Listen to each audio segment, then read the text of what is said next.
الرحمن الرحیم۔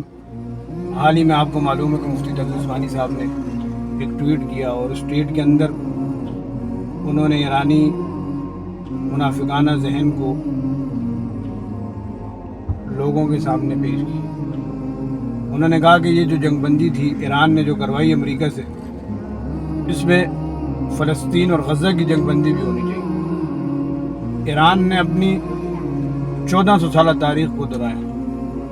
یہ وہی لوگ تھے جنہوں نے حضرت علی کے ساتھ غداری کی، حضرت حسن کے ساتھ غداری کی، حضرت حسین رضی اللہ تعالیٰ عنہم اجمعین کے ساتھ گستاخی کی۔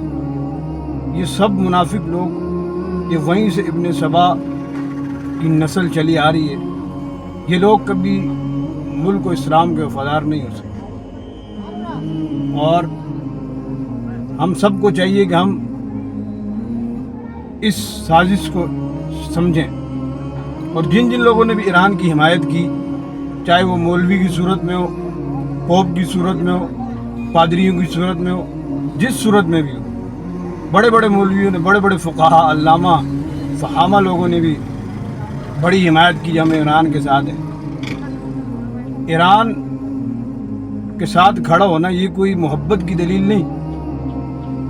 اسرائیل اور ایران دونوں مظلوم نہیں، ظالم، اور دونوں کفر ملک ہیں، اور کفر جو ہے یہ ملت واحد ہے، ایک ہی ملت ہے۔